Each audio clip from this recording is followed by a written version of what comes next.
Welcome to grand Mandarmani resort tour. এই কদিন আগেই ঘুরে এলাম মন্দারমণি তাজপুর থেকে।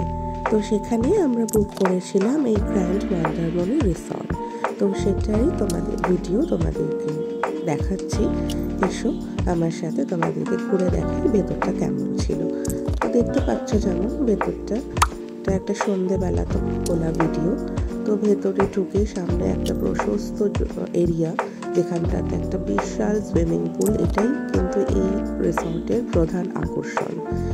তো যারা পুল ভালোবাসো, রিসর্টে যারা এই গরমে এই ঠান্ডা ঠান্ডা পুলে ঝাঁপিয়ে সেখানে আরাম পেতে চাও, তাদের জন্য তো এই রিসর্টটা একটা ভীষণ সুন্দর অপশন হতে পারে।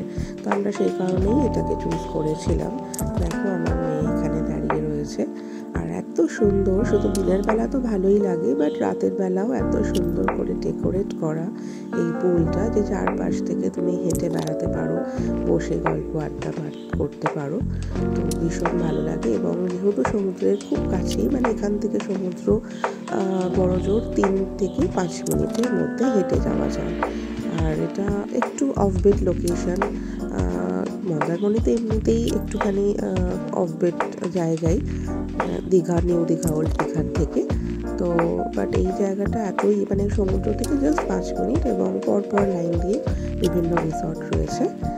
তো আশেপাশে কিন্তু দোকানপাট, বা যারা একটু মার্কেট এরিয়ার মধ্যে থাকতে পছন্দ করো, তাদের জন্য এই রিসর্টটা খুব একটা ভালো অপশান নয়। যারা একটু নিরিবিলি পছন্দ করো, কোলাহল থেকে দূরে থাকতে চাও, তাদের জন্য এই রিসর্টটা ভালো একটা অপশান হতে পারে। তো দেখো বন্ধুরা, কি সুন্দর হাওয়া খেলে যাচ্ছে, দেখো তোমরা দেখতেই পাচ্ছ। এরপর ভেতরটা ঢুকে চলে যাচ্ছি প্যাসেজ দিয়ে। বাঁদিকে রয়েছে ডাইনিং এরিয়া। এই যে এটা হচ্ছে ডাইনিং এরিয়া, খুব সুন্দর, সবকিছুই খুব ওয়েল মেইনটেইন, সুন্দর করে রাখা ছিল। এরপরে সংলগ্ন সুইমিং পুলের সাথেই হচ্ছে লন। তো লনে ওইখানেও খুব সুন্দর করে, এইটা হচ্ছে রেইন ডান্স এরিয়া।